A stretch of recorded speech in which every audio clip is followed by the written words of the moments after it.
everyone, Allison here from The Well Cultivated Life, and today I'm making some infused oils and thought I would make a video to share my tips and tricks with you. Now, an infused oil is different than an essential oil. An infused oil simply means that you are taking an herb, a root, a flower, a leaf, and you're putting it into some type of oil and letting the oil-based, oil-soluble compounds absorb into the oil. Then you strain it out and you have this beautiful oil with all of those healing properties and delicious smelling properties and delicious tasting properties depending on what kind of herb you're using. And you can use that for all different types of applications. My favorite oil to make is calendula oil. And calendula is one of the best skin remedies. It's healing. It actually has UV protection compounds in it as well. And the thing with calendula is it's hard to get a good quality calendula in commerce. It is worth it to spend the extra money from a local herb shop or somebody that is growing it themselves in order to get a high quality dried calendula. This calendula I grew myself, and I always tell people, any of my students, if you're just going to grow one herb, it should be calendula. This year I ended up growing a variety of different colors, and while they are quite beautiful, next year I think I'm going to go back to the straight orange, the one that is known for being the most medicinal and having the most oils in it. But this is what I have this year, so this is what I'm going to be making my oil out of. Now, the other oils I'm going to be making today are some lavender flower oil. And again, not the essential oil. Essential oil is the oil that comes off during a steam distillation of usually a flower, sometimes a leaf. And then the steam has a teeny tiny bit of oil in it, and that gets taken off and made into an essential oil. You can do your own steam distillations and make a hydrosol, which is such a nice type of product to have, again, to use in your own skincare and to use in making lotions. But today we're just gonna use the flowers to make an infused oil. And then the other day, I harvested some sage, and sage oil, has antimicrobial properties, it has all kinds of good benefits, and it's also, when you make a oil out of something that is a culinary herb as well as a medicinal herb, you can always use it in cooking. You could combine it with a herbally infused vinegar, for example, to make a delicious marinade or salad dressing or something like that. Now, the sage is partially wilted, so it's not completely dry, and that's okay for making oils. You just don't ever want to use a plant that is fresh from the field, has dew on it, or it's been washed and it still has the leftover droplets of water. You need to wilt it for at least 24 hours and just let the surface water evaporate off, and that just will give you a better oil because, let's face it, we all know oil and water don't mix. So these are my calendula flowers, and this is how I dry them. I dry them as a whole flower. Sometimes when you purchase them commercially, you will get just the petals, but I like the whole flowers. So hopefully you can find a good source. I recently was gifted some from a friend who had bought them commercially, and they were filled with calendula seeds. They were kind of overripe. So again, if you can grow your own, you will have such a better product. That's not to say there aren't good products out there, but take your time and find a good calendula source. So again, I've got a mixed colors here, and I am going to clean them up a little bit. I go in and I basically pop off the stem. You can see my pile of stems that I have here. I'll go in and I'll just kind of pinch there, pull this out. I'll get a little bit of green. Sometimes I'll get a little bit of the part surrounding it, and that's fine. So I've already gone through and cleaned up all these. So they are ready to go into an oil. Isn't that lovely? It certainly is beautiful to have these mixed colors like this. Oh, so gorgeous. Since I make products for other people, I like to weigh and record everything I'm making with batch numbers and so on. And so I'm just going to quickly weigh these. It's not that important if you're just making it for home use. I've got a little world's greatest loser scale. And a lot of times it's just a lot easier to weigh in grams than it is in ounces. And I think you'll be surprised that this large quantity here really is not that much when it comes to weight-wise, because calendula is very lightweight. So that's 12 grams, which is not quite a half an ounce. I just need to know. It doesn't matter how much it is. I just want to know how much it is. Now I'm going to take a nice clean jar. I cleaned these out with some alcohol to make sure that they were clean and clear. And then I use one of my, I love these canning funnels. They are an essential for any herbal kitchen. I'm going to drop these into the jar like that. Set that aside. And now that I have my material in here, I'm just going to barely cover the material with the oil. Now, again, I'm going to measure it because I'm keeping track of what I'm making. But you don't need to specifically measure this. The next question is, of course, what type of oil should I use? Well, there are several different things you can use to make an infused oil.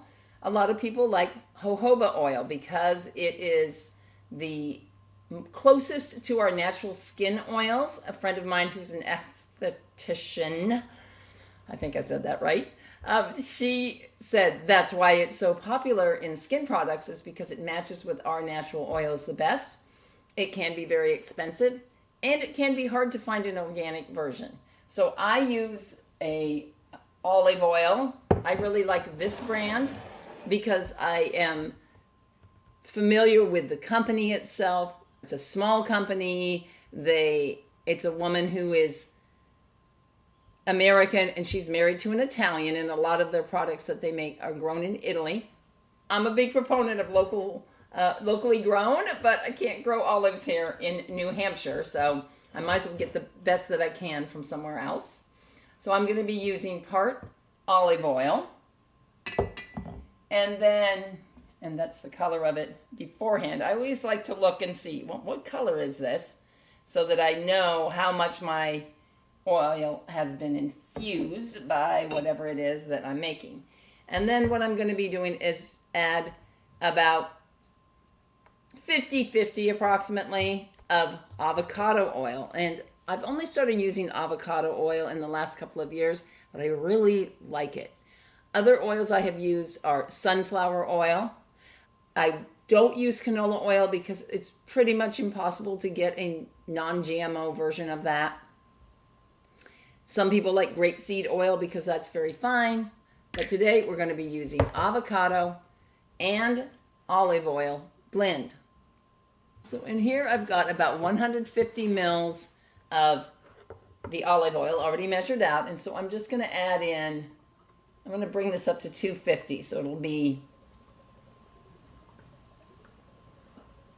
3/5 olive oil and 1/5 or 2/5 avocado. Okay.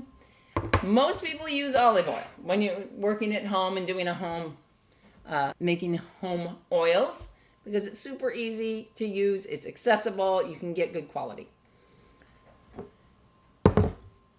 I broke up these flowers. I'm going to need to break and chop up my sage also, because I want to have as much of the plant material exposed to the oil as possible so that, breaking open the cell walls and things like that. Okay, so the next step is just to pour the oil into my jar. Now, you just barely need to cover your material to start with.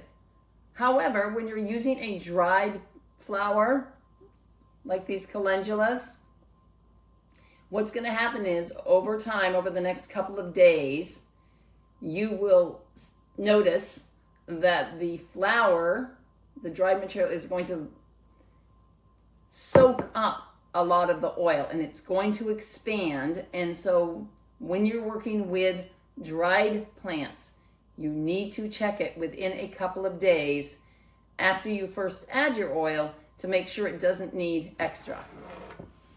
So this is, I think I'm going to end up using just about all of this. And then I'll give it a quick stir.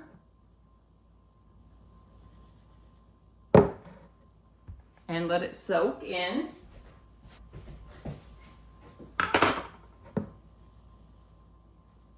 Yep, that's going in nicely. So I'm just going to use a knife here to stir it in. And I want to make sure that all of the plant material is covered by the oil. And again, I'm going to have to go back, or keep an eye, I should say, over the next few days to make sure that I don't need to add any more oil. I probably will. All right, there's just a teeny tiny bit left here, so I'll go ahead and put that in. So my ratio here was 12 grams of calendula flower and 250 mils of oil. Obviously, I did not need this big of a jar, but this gives me room to be able to swirl and stir. And when I store my oils, I'm going to store them in something that's more appropriately sized. In fact, I'm probably going to have to make more of this. This isn't going to be enough calendula oil for me for this year. My goodness. I'm running a workshop in a couple of weeks, and I want to have plenty for people to use for making their lotions. But for now, we'll go ahead and get this started. Okay, so we've got our oil mixed in and we're ready to start infusing. And that means that we need to put this somewhere warm. The traditional method is to put the oil, maybe put a lid on it and stick it outside in the sunshine. I happen to have a bay window, so a lot of times I will put my oils in the bay window. But one thing I've started doing differently, and I think it's made for a better oil, is that instead of putting a lid on it, I use cheesecloth on top. The cheesecloth on top allows any water in the oil to evaporate, so I'm going to end up with a much cleaner oil in the long run. Now there are different ways, different options for heating up your oil. You can put it in a sunny window. You can put a lid on it and put it into a water bath. That's a whole different step. And in the wintertime, that's not a bad option. I like to put my oils into I have a big food dehydrator, so I'll take out the shelves in that and I'll put the oils in there and really get them warming up for a few days.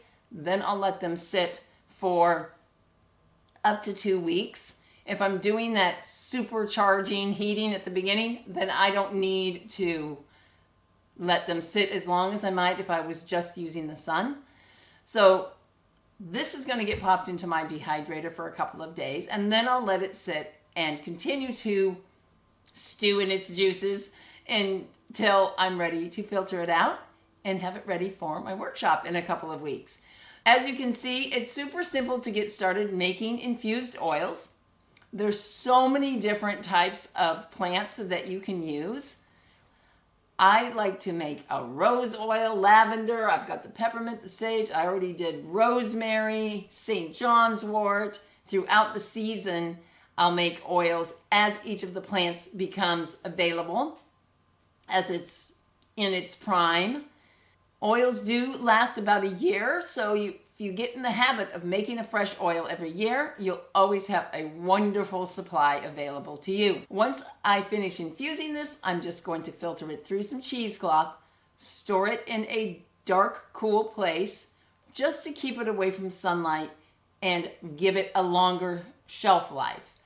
Once you have these oils, you'll find that you'll want to use them all the time on your skin. You can make them into a salve. You can use them as an ingredient in homemade lotions, lotion bars, all kinds of wonderful things. Thanks so much, everybody, for watching. If you liked this video, please click the like button and be sure to subscribe to my channel for more herbally inspired tips. Take care, everyone. Bye-bye.